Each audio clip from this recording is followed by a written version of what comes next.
2장 1절에서 10절 말씀까지 우리 함께 교독으로 말씀을 봉독하도록 하겠습니다. 또 하루는 하나님의 아들들이 와서 여호와 앞에 서고 사탄도 그들 가운데에 와서 여호와 앞에 서니 여호와께서 사탄에게 이르시되 내가 어디서 왔느냐? 사탄이 여호와께 대답하여 이르되 땅을 두루 돌아 여기저기 다녀왔나이다. 여호와께서 사탄에게 이르시되 내가 내 종 욥을 주의하여 보았느냐? 그와 같이 온전하고 정직하여 하나님을 경외하며 악에서 떠난 자가 세상에 없느니라. 내가 나를 충동하여 까닭없이 그를 치게 하였어도 그가 여전히 자기의 온전함을 굳게 지켰느니라. 사탄이 여호와께 대답하여 이르되 가죽으로 가죽을 바꾸오니 사람이 그의 모든 소유물로 자기의 생명을 바꾸올지라. 이제 주의 손을 펴서 그의 뼈와 살을 치소서. 그리하시면 틀림없이 주를 향하여 욕하지 않겠나이까. 여호와께서 사탄에게 이르시되 내가 그를 내 손에 맡기노라. 다만 그의 생명은 해하지 말지니라. 사탄이 이에 여호와 앞에서 물러가서 욥을 쳐서 그의 발바닥에서 정수리까지 종기가 나게 한지라. 욥이 제 가운데 앉아서 질그릇 조각을 가져다가 몸을 긁고 있더니 그의 아내가 그에게 이르되 당신이 그래도 자기의 온전함을 굳게 지키느냐? 하나님을 욕하고 죽으라. 그가 이르되 그대의 말이 한 어리석은 여자의 말 같도다.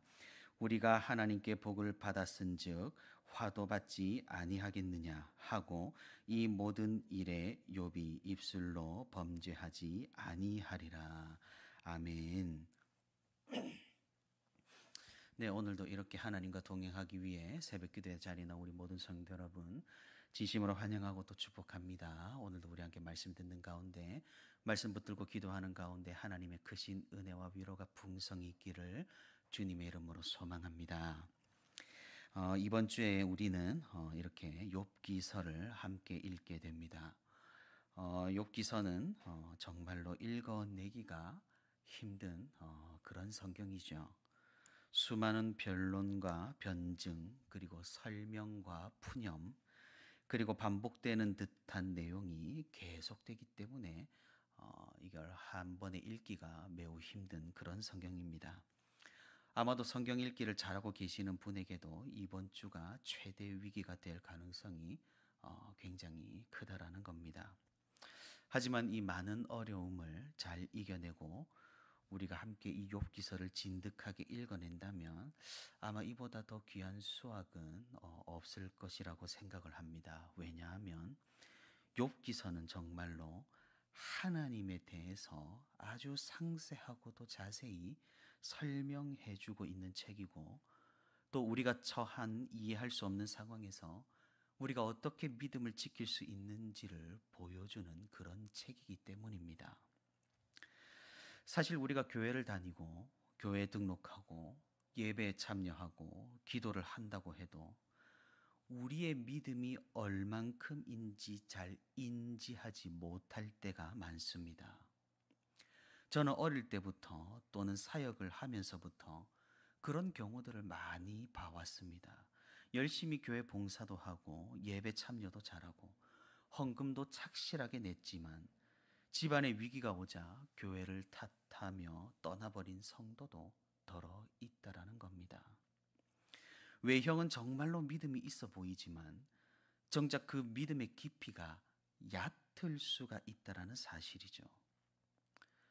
만약 믿음을 정량적인 측면으로 우리가 생각해 볼 수 있다면 어떻게 믿음의 양을 알 수가 있을까요?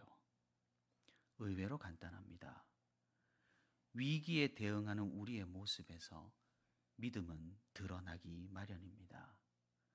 큰 시련과 고난, 핍박의 상황, 그리고 고통의 상황에서 이 믿음은 진가를 발휘하거나 혹은 믿음 없음이 드러나게 된다라는 겁니다. 우리 그리스도인들은 이런 역사를 수없이 겪어왔습니다. 로마 제국의 핍박 가운데서 끝까지 믿음을 지킨 성도는 사자에게 죽었습니다. 우리나라에서도 일제에 항거하여 끝까지 믿음을 지킨 선조들은 자신은 물론 가족까지 처참하게 짓밟혔습니다. 공산당에게 믿음이라는 것은 사형감이었고 6.25 때에도 정말로 많은 믿음의 선배들이 죽임을 당했던 겁니다. 역사가 정확하게 말해주고 있다라는 것이죠. 위기 가운데 이 믿음은 드러나게 된다라고 말입니다.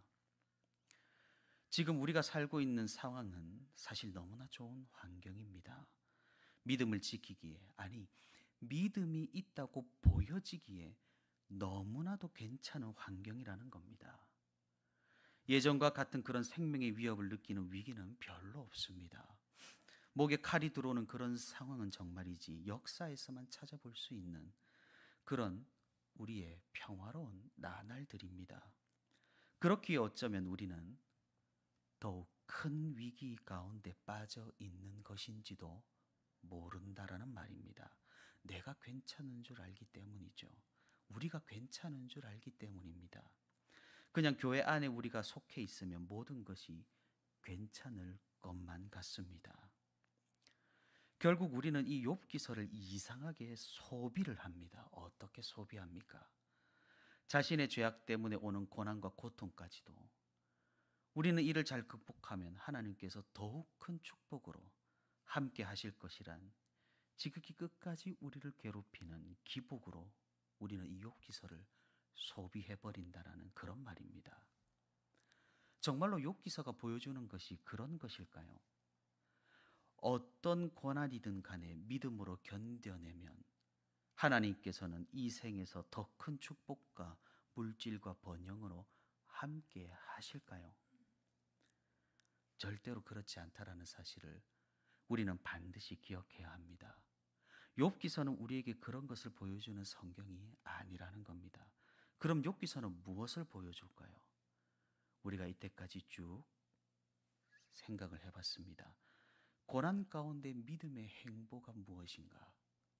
실제로 믿음이 있음은 어떤 것인가? 정말로 이해할 수 없는 고난과 역경이 우리를 찾아올 때 우리는 하나님을 어떻게 생각을 해야 하는가를 보여준다라는 겁니다. 그래서 단순하지가 않습니다. 욥기서는 읽기도 어렵고 이해하기도 쉽지 않고 오히려 이 성경으로 인해서 하나님을 오해하는 경우도 다분히 생겨나는 그런 책입니다. 우리가 일주일 동안 이 욥기서를 살펴볼 때 이런 믿음의 시험에 빠지는 것이 아니라 믿음이 더욱더 굳건해지고 탄탄해지는 그런 귀한 결과가 있기를 주님의 이름으로 소망합니다. 우리는 오늘 본문으로 욥기서의 처음 부분을 함께 읽었습니다. 욥기서의 처음 부분은 정말로 흥미로운 이야기가 기록이 되어 있죠. 사단이 욥을 유심히 관찰합니다. 그리고 하나님께 욥에 대해서 이야기합니다. 욥이 과연 아무런 이유 없이 하나님을 경외하겠느냐고. 하나님께서 그를 축복해 주시고 넘치도록 그 소유를 가지게 하셨으니 욥이 당연히 하나님을 잘 섬기는 것이 아니겠느냐고 말입니다. 그래서 그의 소유물이 모두 무너진다면 틀림없이 욥은 하나님을 욕할 것이라고 사단은 주장을 합니다. 그러자 하나님께서는 사탄에게 욥의 소유물을 마음대로 할 것을 허락합니다. 그러자 욥에게는 아주 큰 위기가 찾아옵니다. 정말로 그가 가진 모든 것, 심지어 자녀까지 모든 것을 하루아침에 잃게 됩니다.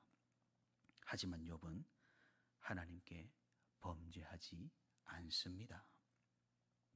사단은 이제 두 번째로 하나님과 마주합니다.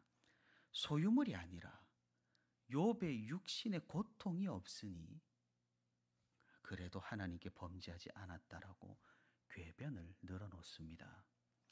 그러자 하나님께서는 이번에도 생명을 제외한 욥의 모든 처신을 사탄에게 허락합니다. 이제 욥은 너무나 큰 위기를 맞이하게 됩니다. 소유물을 잃은 것을 떠나 자녀를 잃은 것을 더해서 이제는 엄청나게 큰 고통까지 자신에게 엄습하게 됩니다.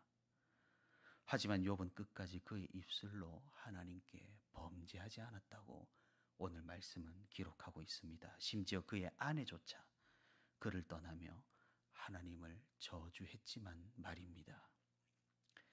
우리는 사실 이 이야기가 도대체가 이해가 되질 않습니다. 하나님은 어떤 분이신가요? 우리를 사랑하시고 우리를 보호하시고 우리를 끝까지 지키시는 그런 분이 아니시던가요? 그런데 지금 이 상황은 도대체 무엇인가요? 사단에게 욥을 좌지우지할 것을 허락하셨습니다.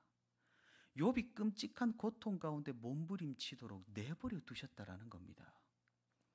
그의 자녀를 건드리는 것은 어쩌면 우리 생각에 선을 넘었다라고 생각을 해볼 수 있을런지도 모르겠습니다.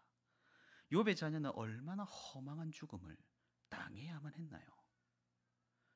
우리는 이 욥기서 초반 부분을 읽으며 이런 절망에 빠집니다. 사탄의 도발에 하나님이 넘어가 버렸다. 우리를 보호해야 할 하나님께서 이 사탄의 도발과 도박에 넘어가 우리를 넘어뜨리셨다라고 말입니다. 이런 상황은 우리 인생 가운데에서도 마찬가지입니다.